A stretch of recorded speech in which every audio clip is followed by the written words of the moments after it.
One of Adam Smith's famous quotes that could be adapted to today's society is, "The real tragedy of the poor is the poverty of their aspirations," maybe with an Scottish accent. This quote speaks to the idea that poverty is not just a lack of material resources, but also a lack of opportunity and aspiration. In today's society, where income inequality and social mobility continue to be significant issues, this quote could be adapted to emphasize the importance of providing access to education, skills training, and opportunities for upward mobility. A modern adaptation of this quote might be, "The true tragedy of inequality is the unequal distribution of opportunities." Adam Smith is often referred to as the father of modern economics. His ideas about free markets and the invisible hand of the market have influenced economic thinking for centuries. But what would Adam Smith think of today's economic system? Let's take a closer look. Adam Smith believed in the importance of individual initiative and entrepreneurship, which are central to modern capitalism. However, Smith was also concerned with the ethical implications of economic activity.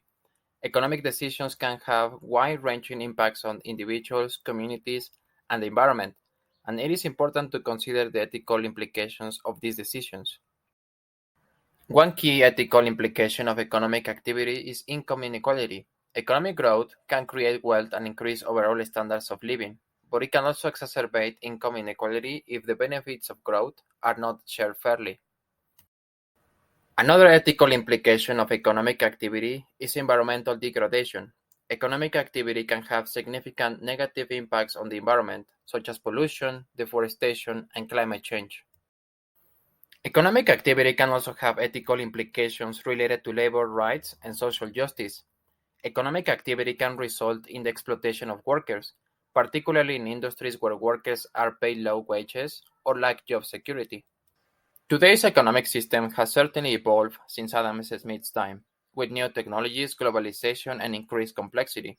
But he recognized that there were certain areas where the free market was not sufficient to ensure an optimal outcome, and that government intervention was necessary to correct market failures.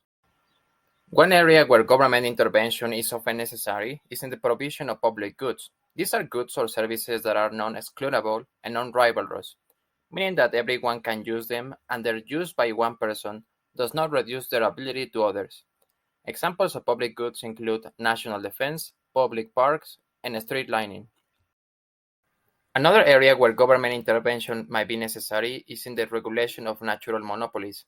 These are situations where a single firm can produce a good or service at a lower cost than any potential competitor. Because there is no competition in these markets, the natural monopoly may charge higher prices than would be possible in a competitive market. Finally, Adam Smith recognized that there were situations where the market may not provide the optimal outcome due to the externalities, which are costs or benefits that are not reflected in the price of a good or service. For example, pollution is an externality that imposes costs on society, but these costs are not reflected in the price of the polluting activity. In these cases, government intervention may be necessary to ensure that the cost of externalities are internalized and that the market produces the optimal outcome. In light of these views, Adam Smith would be like, "What were you thinking?" Well, it's possible that he might have some criticisms of today's economic system. For example, he might be concerned about raising income inequality and the concentration of wealth and power in the hands of a few.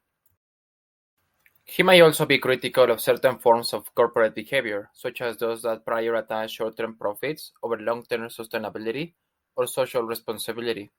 Overall, it's difficult to say for certain how Adam Smith would view today's economic system, which has certainly evolved since his time, but his ideas continue to influence economic thinking and policy today.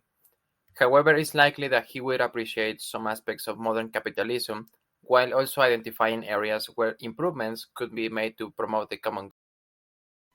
Thank you for watching. If you like my content, please subscribe, and I will see you on the next one. Created using Powtoon.